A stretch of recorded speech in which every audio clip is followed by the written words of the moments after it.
Control Alt R. Okay, may I extend a very warm welcome to this panel here at Virtual World Best Practice in Education. Today is the 24th of July, and we are here in the Gateway Auditorium with a language symposium, and we've announced this to give it a title such as Total Language Learning. And we've got here with us practitioners in Second Life who are, I'm sorry, I seem to be getting my own stream. Okay, I'm just closing this down, otherwise I'm gotten myself in my ear. Yes, what we have here, we have a group of practitioners who are very, very experienced in Second Life, experienced as teacher trainers, experienced as researchers. So Nacht, for example, she's doing her PhD. We've got book authors here. We've got digital designers. So we've got a fantastic panel with a lot of expertise in teaching and learning in virtual worlds, as well as in general ICT in language learning. So we would like to invite the panelists to each relate what they're doing in Second Life, since when they're around, what's their target group, what they're involved in. Every one of the panels has about 3 to 5 minutes to talk about their particular area, and we invite the audience to ask questions, even throughout the presentations, these individual presentations. They're not done with any PowerPoint slides, but they're just done talking about, as I said, a special field of expertise. Then after their statements, we would like to open this for a panel discussion. As I said, we've chosen not to use slides, not to do presentations. We would like to converse with the audience. And we would like to converse with you because you all are probably at one stage, you have been a language learner, either in school or you're learning it now. All of us have experience with having perhaps even been abroad, traveled, needed to use another language and got stuck because we couldn't. So I'm happy to welcome, and I would like to give it a start, perhaps by passing over to Dr. Randall Sudler. And Dr. Randall Sudler is Associate Professor of Linguistics at the University of Illinois Urbana-Champaign in the States, where he teaches courses on computer-mediated communication and language learning. Virtual worlds and language learning, that's a SIG that he's part of, that is Calico. Calico stands for Computer Assisted Language Instruction Consortium. His main research focuses on the role of technology in language learning, with particular focus on virtual worlds, and he's published a book recently. This book is called From Theory to Practice, and it's published by Peter Lang. No, sorry, the whole book title is Virtual Worlds, Telecollaboration and Language Learning, From Theory to Practice. He is co-owner of EduNation Islands, which hosts a community of language educators, and this is where he can be found quite often. Well, yeah. And he's he's published articles in the Journal of English for academic purposes. Now I'm going to pass over to Randall, who has in particular been very interested in the use of holodecks and also in telecollaboration. And so over to you, Randall. Okay, thank you for the introduction. As Heike noted, I'm a professor of linguistics technically, but I'm no linguist. Chomsky is not my best friend. You know, my focus is teaching English as a second language. So as she mentioned, for myself, two of my primary interests as far as virtual worlds go is how they can be used for telecollaboration. And most of you are probably familiar with the term, but if you're not, distance collaboration. So in this case, it's the use of technology to have individuals, or more likely groups, meet to collaborate on something together. You could do this via video conference, I suppose even by email. I'm more interested in the possibilities of telecollaboration and virtual worlds because it gives students that ability to be a bit more hands-on. Some of you, I think I've talked to before, a couple recent projects that I've been working on. I do a lot of work with Melinda Dooley, who is a professor at the Autonomous University Barcelona. And the last project we worked on used Second Life actually to create machinima that was used in telecollaboration between a group of 7-year-old students in Barcelona and another group in Vienna, Austria. Because those students are too young to bring into Second Life, we used Second Life to make machinima that was really focused on units on healthy habits, which is something that they were working on in their schools. So we role-played a couple scientists, and they joined us as their junior scientists so that we could see how they could develop healthy habits. We also did another project, actually the same group from Barcelona and another group from Canada when they were 6 years old, where we used Second Life again to practice things like directions. So again, we didn't bring them into Second Life. We used the views in Second Life as controlled by their teacher so that they could move a Snoopy avatar around in Second Life. I've also done telecollaboration with groups of student teachers, with Melinda again, and also with a colleague in Ankara, Turkey, to have the teachers experiment with virtual worlds to see how they could be used for language learning. Many of you know that I also am a fan of building things. It's like my hobby in Second Life. As you're probably aware, the unfortunate thing is you're limited into how many prims you can have out at a time, which is why, you know, at one point I discovered that holodecks were a wonderful thing, because you can build many different things, package each one into the holodeck, and then have access to many things whenever you need them. So on EduNation, for example, we've got several holodecks scattered around the 2 islands, and they've got, I think, something now like 110 different scenes in them that anyone here could go to EduNation later to access those, ranging from kind of standard classrooms to giant forest scenes, to space stations, to restaurants, to buses. I think there's an Egyptian pyramid in there. All sorts of things that you might use for educational activities. So for the holodecks, you know, I just see those as a tool that we can make use of to engage our students, because telecollaboration needs to be about active engagement, active collaboration, whether that collaboration is groups of students out playing on jet skis and talking together, or on something more seriously academic. From my standpoint and from a telecollaborative standpoint, it doesn't really matter. You just want them to be engaged. So I now have, according to my clock, 22 seconds left, and I'm going to sacrifice that time to the next speaker. So I'm guessing, are we holding questions to the end?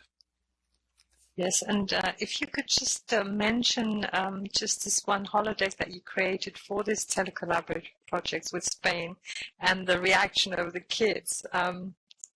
Yeah. So So, for this latest project, because they're kids, they're young, their English is not very good yet. Although we certainly saw major development that was pretty shocking in terms of how well they advanced because of this collaborative project. So our idea was to make it kind of science fiction. So I built a science fiction space station. It's up above Edgination right now, actually. I haven't gotten around to holodecking it yet, with lots of flashing lights and panels. And my Melinda and I were dressed up as kind of futuristic scientists. But the students, they got a kick out of that. I mean, kids that young, you have to have things that interest them. And I think it was interesting for them. I can just add that on Edgination we have holodecks in place, which is like a disk in the sandbox for the teachers, many of which are different settings. And I think we've counted that you created over the 6 or 7 years that you've been in Second Life about 100 holodecks, all designed for language learning. And this is a fabulous achievement. So we get a demonstration. Yeah. Well, no, I don't think I want to demonstrate it because I'm going to bury everybody in some kind of building. But at the end, if we have time, or I'm always really happy to talk to people one-on-one or in small groups. So if you're not familiar with holodecks, if you're not familiar with building, I like to build too.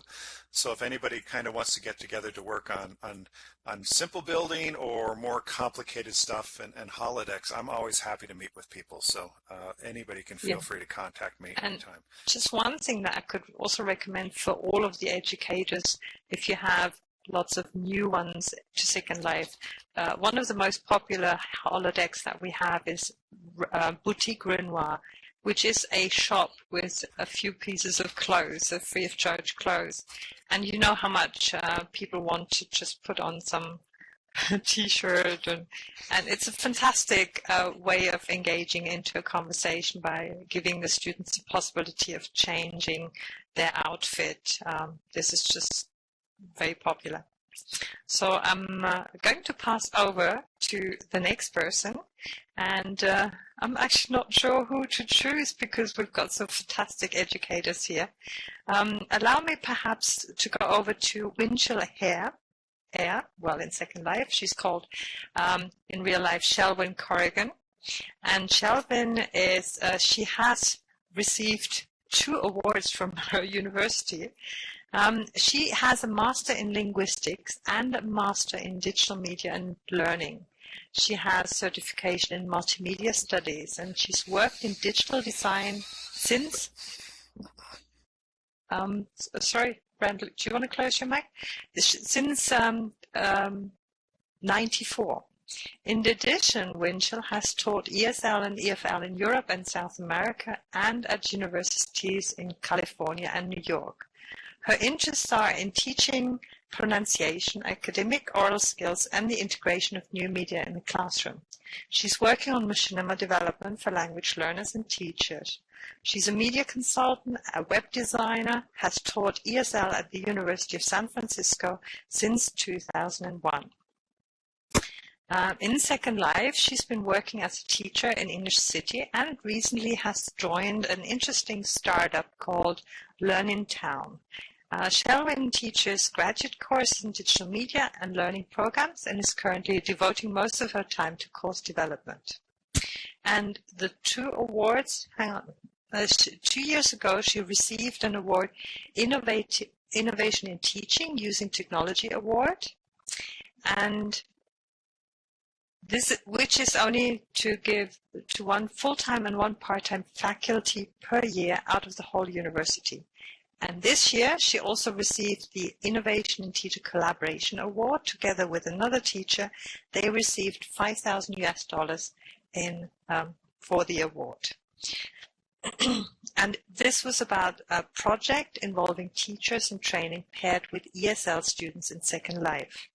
Her work is fascinating, and she's told us many experiences that she had with tiny students as well. So we're passing over to Winchell, and please also let us know a little bit about this startup that you've been doing with within Language Lab. Language Lab is the largest language school in Second Life. Over to you, Winchell. I don't have to say all that stuff. Okay, so what happened to me, first of all, was that our school, our university set up an office in Beijing, and we were absolutely invaded by Chinese students. I had perfectly diverse courses up until that time, but about 2.5 to 3 years ago, we had so many Chinese come to our school, and they were all pre-matriculated, and they just had to get their language skills up to par. So we found ourselves in a classroom. I had 2 oral skills classes at the university. Each class had 20 Chinese students. That's it. So they'd come across the world to sit next to another Chinese student in an American university, and it was just we all had a pretty hard landing. So I ended up taking the first group into Second Life, and we did a lot of traveling and experimenting, and it wasn't as successful as I would have liked. We kind of became one of the statistics where I did not train enough. And one of the important elements in all of this is to really, really train up the students well. And since I did that this semester, they had a much more enjoyable experience. And my graduate students also, I got much more involved in controlling their Second Life experience, because you can get many different impressions from Second Life depending on how you come in. And so we went to Barbara. We said, Barbara, come and do your magic with my students because she's brilliant, and try out your new activities. So we just spent several weeks just working with these Chinese students, and Barbara was doing testing all of her games that she's developed, and lo and behold, finally the students started talking. It was like magic. They started talking to each other. They started giving verbal cues, active listening. Before, we couldn't get them to say anything. It was just, they were so reticent. Even when we tried to take them into English City, the intake people were really shocked at how they were opting for texting. They would not speak to them. So we just kind of had to reboot them and, basically show them what needed to be done. And they had so much fun. And I can really see some improvements I can make next semester. So I'm really going to, since we have this grant now, which sort of came out of bringing Chinese students in world, we're going to bring an ESL teacher and one Chinese student paired together. And we're going to train them both at the same time and see how that goes. So that's just my story, my Chinese story. But the next one, the most exciting story, is I recently opened a language school in Second Life with 8 other powerful, wonderful women who are so creative. And we had all been working together in English City. Actually, Heike took a lot of us over to English City and got us our jobs. So remember that, Heike? And so I've been there ever since. And we started having Wednesday night meetings, and we just bonded, about 8 or 9 of us, and decided we wanted to try our own school. And so we managed to land an island for free, which was really great. And because we just really wanted to stay together and continue this. So we started building a city, and it was just so much fun. And then we found 30 students wanted to come with us. They missed us. So we brought in 30 students, and they've been helping to build the classes, to build the city, photographing for marketing. Our class this morning consisted of the students planning a machinima class that we want to have. So I said, what would you like? What time do you want it? What would you like to study? And we designed a course together. So we're going to be working on machinimas together, student-made machinimas. And it's just really been exciting. It's a labor of love. We're not sure we can monetize it, but we have high hopes. But nonetheless, it's just been amazing, an amazingly rewarding experience. So that's really what I'm up to right now. And check us out. Yeah. We're in a And small I town, believe, so we're not advertising that much. and I believe that because Lauri is part of that group, you will be monetizing it for sure. Yeah, she is a You've powerful got Mrs. Money in your midst. Yes, yeah. I just feel so lucky, and we're all so happy together right now. So I can imagine. we're passionate, so it's fun. So thank you. Yeah. And also, I did an interview with Laurie on her work with Language Lab and Learn It Town, and I think everybody should look out for Learn It Town as a startup. It's just been founded this year, but it's very, very promising, and 8 fantastic women running it, and all kind of teachers. Fantastic. We got 3,000 Facebook fans. I don't know where they came from, but it was. I can imagine. I can imagine. I'm not sure it connects with what we're doing. No, really. This is the new star at the horizon for virtual world.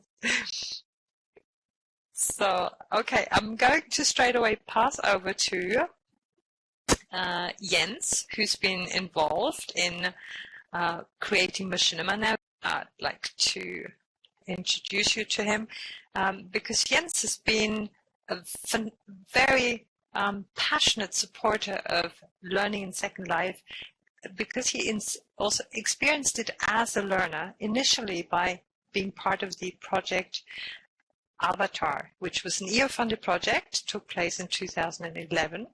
And he experienced virtual teaching for the first time, and he stayed with it ever since. And he's a fantastic networker.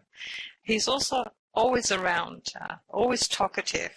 And he transferred his love for filmmaking, which he does in real life. And he's been teaching filmmaking for a good 2 decades, as far as I know, even longer. And his expertise he brought into Second Life, creating Machinima. Now, earlier today, sadly, you missed a fantastic workshop by Jens and Barbara McQueen, or Barbara Novelli, as she's known in Second Life, both of whom are very, very passionate about Machinima, and they've been conducting workshops ever since, especially the Machinivo workshop, which wouldn't exist without them and their passion about creating Machinima for learning or language learning conversations. Now, Jens is a Danish teacher. He has got a Bachelor of Education and an ICT advisor. He is an ICT advisor, and he works as an ICT consultant, a web portal editor, an ESL teacher, and as a filmmaking teacher. So over to you, Jens, and we'll hear from you. Yes, can you hear me? That's the first question. Can you hear me? Yes, we hear you loud and clear. Okay, yes. Yes, maybe just a small correction. Well, my basic is, of course, I've been doing ICT for many years, the transition from old days to the future use of I am a language teacher, teaching English as a second language. I've been doing that for years. Together with my teaching on filmmaking, those 2 subjects I've been taken care of at the Grade 10 schools, the Grade 10 Center in Denmark. And of course, the experience for me taking part in the European Avatar project, which basically were a teacher's course, which were created by universities in Europe, about 5 different countries, EU project, and we took part as teachers there. And after we had been on a course ourselves, we had to take our students in. So I took my grade 10 students in together with my colleagues, and we experienced it, and we were in that framework. We were language teachers, English as a second language, so that was a framework. But at the same time, being teaching filmmaking, it was an obvious thing to try to use that here in that virtual environment. Beforehand, I've been teaching filmmaking for years in real life. Students around 15, 16 years old. We were doing film festival and small short films and that area. Of course, I'm not a filmmaker in that sense. I'm an educator, which are using the film media in my teaching and using it in teaching. Of course, my background is I'm I'm a teacher, and I haven't been to the film academy, which is a different way, and that had to be understood. Of course, we can use each other. The professional ones, well, I'm a professional educator, and the other ones are professional filmmakers in that sense. Now, I've been very fascinated of the possibilities of using making machinima in a virtual environment, because of the great potential for doing a lot of things which we couldn't do in real life. I mean, it's two different areas, but it gives a great possibility for filming in a different kind of setup, and especially in language teaching, it's great that you can collaborate with other countries or other students in a global way. That's very important for the students, my students, to be able to practice their English. Because that's the way ahead. I mean, they had to use it. We cannot create that in the classroom. We can watch films and so on, but it will never be the same of practicing and using it together with some people sitting in London and so on. That's a great potential. Of course, we could do it with Skype and so on, but that's still not the same. That kind of webinars, that can't be compared to that kind of virtual environment where you have an avatar.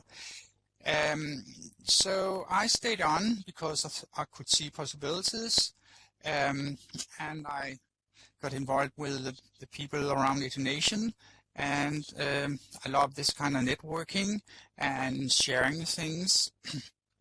And I managed to find a group which also had this passion of language teaching and using in filmmaking and the machinima thing. So I've been in that kind of framework. At the same time, I've been working hard on trying to be kind of facilitator in Denmark to expose virtual teaching. It's a bit difficult in Denmark, but I'm still trying to find classes, and my job is now I work for the Danish Education Department on a web portal for material, English material, where we put up there free material for the Danish teachers. So I'm trying to be kind of consultant and trying to promote virtual teaching in different kind of projects, teachers education and so on. Because I see it as a possibility with the technology improving all the time, and we got some beautiful tools. I mean, at the moment I love Camtasia, which is the best tool, I think, from my point of view, and share that with others here in this virtual world, Second Life. Taking part in different projects. Here we did a presentation here this morning here. We did this 5-6 week course, EVO course, and we will do that next year also. And that's been my life so far. Yes. Jens, and with regards to your expertise with machinima making, I'm sure you'll face, well, just the most burning question that I have at this moment is, if you compare real-life filmmaking, which you've been teaching to educators for the purpose of education, filmmaking, and compare it to virtual world machinima, what can you consider to be the biggest difference?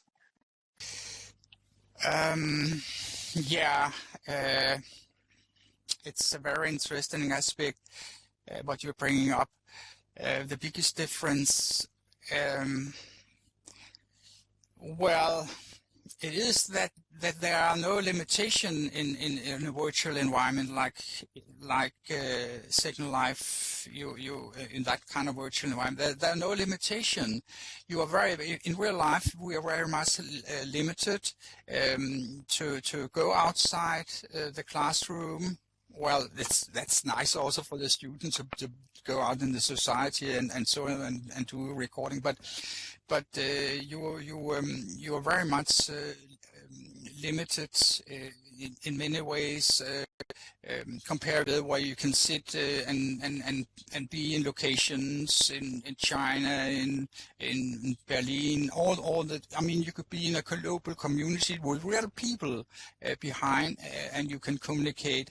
It's very easy in that way, but it's also there's a lot of problems also. It's kind of new problems, but you have so many new ways you can do things, location, acting, and language, and also the students are very free behind the avatar to do things and say things which normal is very difficult when we made our small films, acting and things, because there who is going to act, who's going to say that, be in front of the camera.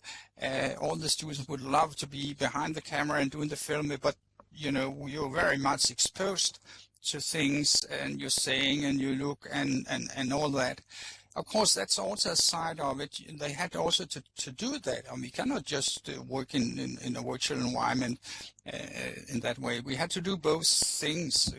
I would call it walk on two legs, not just on one leg. Was that an answer, more or less? Yeah, an initial answer. We have more questions from the audience. I'll put those towards the main discussion and would like to, first of all, now pass over to Crystal Schneider.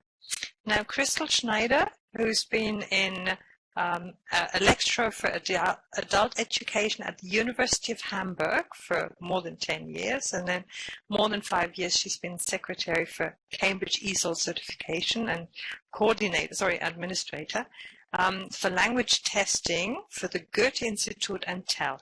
And she's conducted a number of teacher training courses in Germany and abroad. Now, most notably, she worked as a director for ICC, the International Language Association, for good 6 years, has been involved through that work with a number of European projects and in teacher training since, has done a fantastic job, and last year she founded CSI Train, which is her own company, a teacher training company, and she's been producing machinima ever since. And her machinimas have gone from strength to strength to strength. You just have to look at the amazing progress that Crystal Schneider in real life, she's called Letty Pienahi in Second Life, has been doing. Now over to you, Crystal. Well, thank you, Heike, for your kind words. Sorry? Heike? We're especially interested in some of the European projects that you've been part of. Fantastic source. Yeah, well, I've been involved in Second Life for the past 5 years in different functions as partner of the EU project Avalon, where I observed teaching sessions in Second Life, evaluated observed teaching sessions and evaluated framework for teachers to train in virtual worlds. And I also developed criteria for teachers' certification there. I took part as a learner and gained a good overview of both sides, the teaching and the learning side. My special focus during the Avalon project was to find out what the actual benefits of teaching in virtual worlds were compared with real-life teaching. This has been an important issue for me ever since, especially as I noticed that a lot of individuals or organizations still seem to be reluctant to get started with virtual worlds. And presently, I'm involved in the EU University project. This is a 3-year project co-funded by the EU Lifelong Learning Programme, which is ending in November 2014. This project is a network of 18 partners from 10 European countries. And some of the organizations taking part have had significant experience of the use of 2D and 3D virtual worlds in learning and teaching contexts. For example, the EU projects Avalon, Avatar, START, Lancelot, and NIFLA. And a smaller number of partners have limited experience but wish to apply their experience of the network to design and to the construction of new courses within the virtual worlds in their own contexts. And other institutions have no direct experience of virtual worlds, but they have specific interest in education, media, and the transformation of knowledge. The aim of the project is to engage enough of critical mass of users of online 2D and 3D virtual environments so as to generate more users by transferring their newly acquired knowledge to their specific contexts. My observation at numerous conferences I attended over the past years was that quite a number of presentations that included activities in virtual worlds were great as regards to the gains and outcomes reported, but the scenarios demonstrated from virtual worlds often were poorly presented, and for someone not living in world, hard to understand and appreciate. In my view, such demonstrations are more off-putting than encouraging to motivate individuals or organizations to join virtual worlds. And hence, my mission was to find different ways to promote virtual worlds, presenting them in a motivating and encouraging way and context. And this is what I've been working on over the past 7 months, with creating a variety of machinima in different genres: informative, grammar-based, sketches, role-plays, narrations, jokes, etc. And those could be used for real-life teaching and offer different scenarios and insights into virtual worlds. During my work, I also discovered some great field of further research I would like to follow up. For example, appearance, roles, and identity in virtual worlds. At the moment, I'm facilitating an international group of learners in Second Life to improve their German. I'm experimenting a lot with role plays, sketches, and scenarios. In some of them, the participants act out dialogues by reading them from a script. On other occasions, the participants just receive background information about the problem or situation and improvise the dialogues. The role plays are recorded and edited with special attention on the language used. Spoken and written feedback is added to the recording, which participants receive and find extremely useful. The recordings could also be used in the real-life classroom to motivate learners to do the same in world, like buying clothes. I mean, Heike mentioned that before, checking in at the airport, and many other situations. And such situations that cannot be replicated in real life, in the real life classroom, so well as this is possible in virtual worlds. So I could go on and on and on and on, but I think my time is up anyway, so I'll stop here. Thank you for your attention.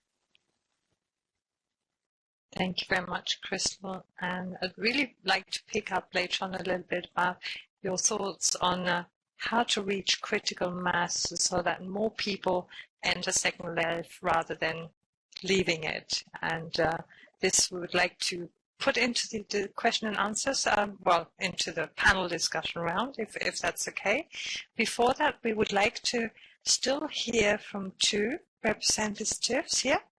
And if I could pass over to Losirum, and really there's no special order in how I'm doing this, it's just spontaneous, I could say. I would like to go over to Losirum, who is from Quito in Ecuador, and she has been involved in Well, her background is digital media and e-learning specialist at FATLA. That's the Foundation for the Upgrading of Technology of Latin America.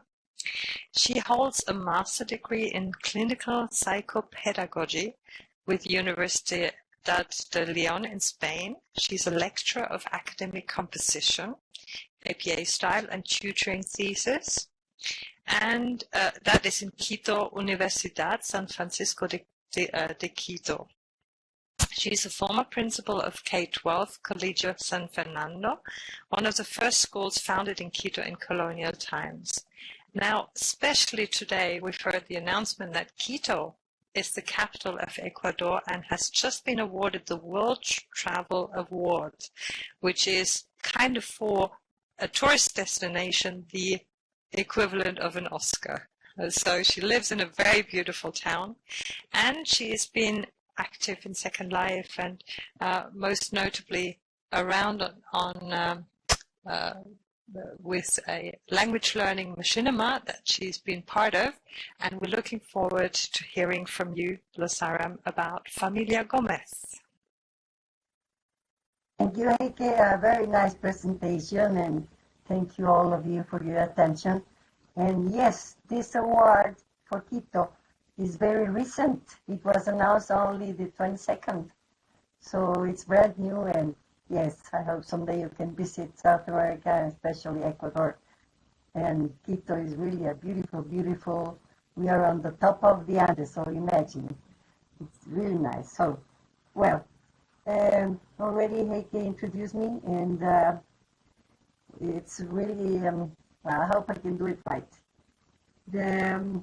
I have been around in FATLA, here in Second Life since March 2010, and I came here with a student group from FATLA. We did Sludel. You know what Sludel is, that you have all the things we did, all the tasks we did here were transferred to our Moodle real virtual class. So it was really a very good experience, and that's how I got to stay here in Second Life, because I love it. Then I met Heike in the Languages to 2011 and stayed there for good because I really liked it, and since then I'm with you and meeting all of you Europeans, great people. Well, now about Gomez family. This is really a very important thing we are doing, I think, for the learning of languages here in Second Life. But it will eventually also can be used as teaching in real-life classrooms. The serial of Machinimas titled Aprendiendo con la Familia Gomez, which is also learning with the Gomez family, was born during the Machinivo 2012. First, we were an spontaneous group to practice the Machinimas. We wanted just to learn the know-how. And the members are me as Maria Gomez, Alfonso Perferle as Jose Gomez, Tohana, my nice, beautiful Maria Jose. She's just here sitting in front. And my sister Inez, who is Tia Ana in the serial. She is Inez Di Leon in Second Life. And our special guest, I'm happy to introduce, you all know her, of course. She's Heike Phil Wenwasi, and she is Bettina, a foreign student that comes from Germany to learn Spanish and stay with us. We are a very peculiar family because it's a transnational family, in fact. Because you can see I am from South America, from Ecuador, and then my sister and my daughter are from Spain. We both are from Spain, and Alfonso Jose is from Colombia, but he lives in the States. So the nice thing is that we all have our own dialect. I mean, the way we speak is different, and in Spanish, of course, but it's. I think we all have very clear pronunciations, and we can do our good work. And as a machinima, the interest was at first just to learn the technique, as I tell. So it was decided that each group member will take care of preparing an episode in full So we did the screenplay, the dialogues, the locations, image capture, and everything. In those days, well, I really felt so, well, we all were learning. This was more than a year ago, and it was so nice. And the editing, which was a little tough, but we did it. All the work in this way, each of us learned the basic techniques. And also it is important to say that from the beginning we decided to set the argument frame at the entire series as a Spanish-speaking family hosting a German exchange student. In this case, it was, as I told you already, a multicultural family. And this led us naturally to prepare chapters focused in the learning of Spanish, not as a second language, but mostly as a Spanish for foreign students. And, well, these episodes are carefully prepared by selecting the vocabulary to be used in the semantic and lexical fields related with the theme each one of us are doing. And then, well, the important thing is that we are doing this like if it was a soap, really, because it is always continued and continued. And the vocabulary uses nouns, adjectives, verbs, adverbs, phrases, idioms, with a clear pedagogical purpose, and is oriented to acquiring a basic vocabulary of Spanish, because all the examples are set in the episode, in what we are showing. So it is easy for I think you have all watched our previous episodes. Now, at the moment, we are running with the 11th episode in charge of Diana, my sister, and we are trying to finish it, but vacations and things and real working has not led us yet, but it is almost ready. And then we hope to have some more done to be presented in languages in September. And well, I'm really happy to be here with you, and what I have learned, and I really admire the job of all of you. Letty is great, Crystal, and we have continued to do some machinimas, and I'm missing Carol today. I don't see her around, and well, I think I have said most of it. Mm-hmm. Well, I can add. Yeah, I can add just briefly here that Familia Gomez has been a beautiful telecollaborative project of these individual members of the family. We spent many hours together producing this machinima. This has been the best fun and the most educational time, really, to learn how to technically work with different. Cinder isn't that bad either. Cinder, Daniel, yeah, she's not that bad either. She's been up on a lot of stuff. Okay, we're hearing somebody talking, but I don't think he or she is talking to us. I'm not sure. Someone needs to turn off the mic. Yes, that's unrelated to us. So thank you very much, Losiram. I would like to, last word. I would like sorry, yeah. Before I finish, yes, I think the most important thing is that we have become a real family, really, and it has been such a pleasure to work with you. And yes, all of you should know that we have had such fun and good moments, sometimes with 4 or 5 hours or even 6 hours, doing the scenes and the episodes, but we all did it with a great pleasure, and that's why this is turning to be so nice. Thank you. So, and would like to pass over to Sue Nacht, last but not least, definitely not. We're so happy to have Sue join this panel. Now, Sue is an Italian teacher. She has been teaching Italian as a foreign and second language since 1989. She's worked in Italy, Iceland, Finland, Ireland, and India for different institutions. And she's been involved in teacher training since 2003. She's collaborating with the Irish Department of Education, for which she has designed, developed and taught a 2-year course for future secondary teachers of Italian and a refresher language and cultural course for working secondary school teachers of Italian. She has contributed material to the website designed by the Department of Education for secondary school language teachers under the post-primary initiative. Sunacht, that's her second life name. Susanna Nocchi is the representative for third level education and ICT and treasurer of the Association of Teachers of Italian. Now currently she is doing her PhD research on teaching languages and promoting intercultural awareness in virtual worlds. I should also mention that she's got an MPhil in applied linguistics. So the funny thing is that I Googled her and found grammar books galore on Amazon, and I think 9 or 10 of them you've published already, and one of which I really loved is called Gramma Mia. So practical grammar in Italian. Over to you, sir.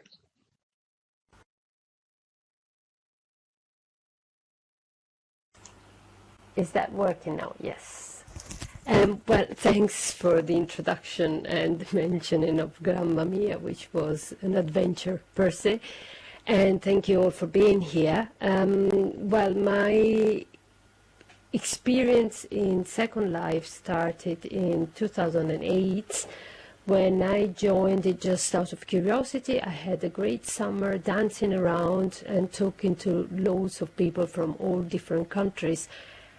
When I went back to Ireland, I was in Italy when I joined Second Life, I just thought, this is brilliant. I was speaking, all the languages I had studied in university. I had had so much fun. I had picked up a lot of the languages that I was starting to forget. And I thought, this must be something, it's something I need to use with my students. That brought me to propose a research study and start a PhD on that. Now I'm at hopefully the very last month or year of my research, and my research is based on the data that I have, I'm analyzing at the moment, data that I have collected during 2 courses that I have designed for my students of Italian. Now, I teach Italian for students who are doing business and Italian and who have to spend 1 year in Italy as part of their course of studies. And they're always very nervous to go to Italy. They don't feel confident in the language. They start Italian from scratch. After 2 years, they're supposed to go and study Italian, study in an Italian university, in Italian, business subjects and Italian. So you can imagine how they feel about it.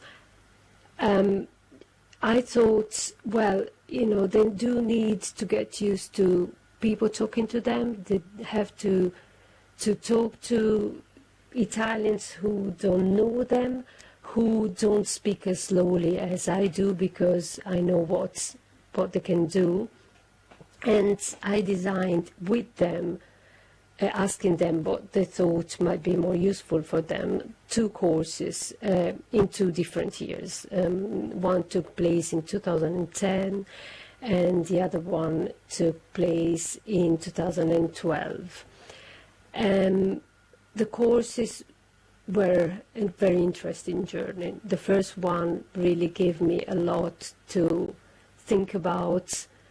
It did help, and it made me think of how to best exploit virtual worlds for teaching and learning languages. And this is what I really want to do. I want to analyze all the data that I have collected, all the recordings I have, all the conversations, the games, the role plays that I've organized for my students who were in Second Life and were meeting regularly every week with a group of Italian, different groups for 2 different years.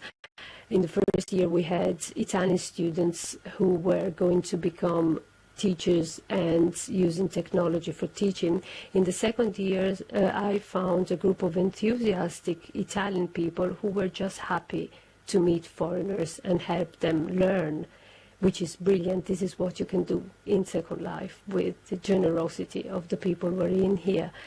So what I need to see, what I'm interested in seeing is what are the problems we had, which are the problems that all of you have had, and I've heard about it, and you're going to have if you start teaching in Second Life, how we can best overcome them, what are the affordances of these virtual worlds that can help learning a foreign language, how we can tap into them, what's the best way to approach them, what were the tasks that worked best, what were the difficulties we had, how did we solve them. And this is, it's what I'm looking at the moment. I'm just putting together all the data. I have encoded them, and I'm finding some very interesting things out of them. I can say that I had a lot of fun during the courses. I'm definitely planning to do that again when I'm done with writing my thesis and doing all the rest of the administration that I need to do at the institute I work in. And I really want to try and push it a bit more in my institute, which is, as Crystal was saying, a lot of institutes are not very happy to embrace this way of teaching, or this tool for teaching. And I work in an institute of technology, which has made it very difficult for me to use Second Life. But I still think that every difficulty we had brought to some interesting solution and a good solution. So, you can always learn from everything, and you will always find a way to get things done once you know what to expect.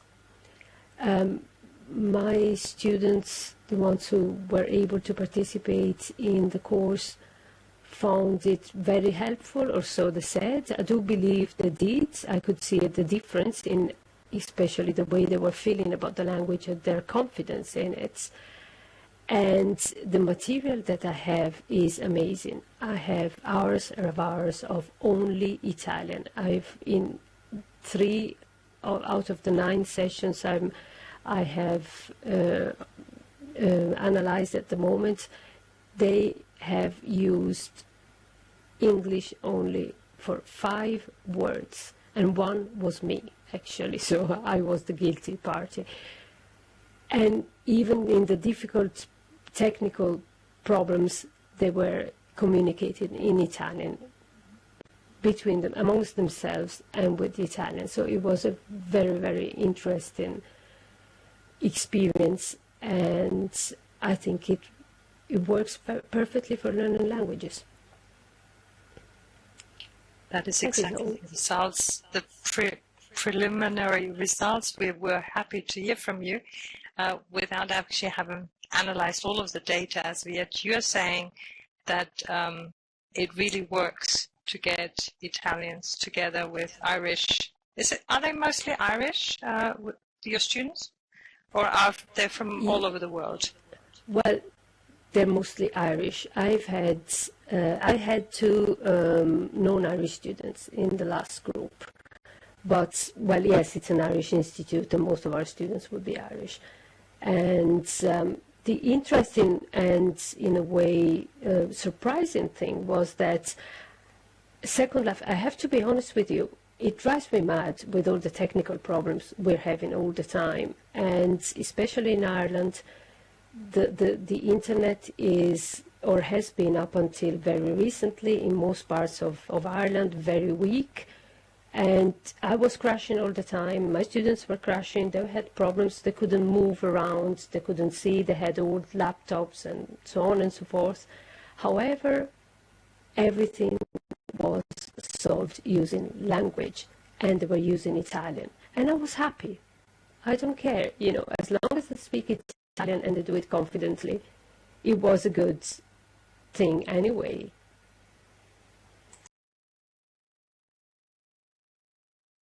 This is a fantastic result. Now, I'd like to go over with this into a panel discussion. And the one thing that I believe is on all of our minds is, well, if this environment is so communicative, if telecollaboration is so easily possible, well,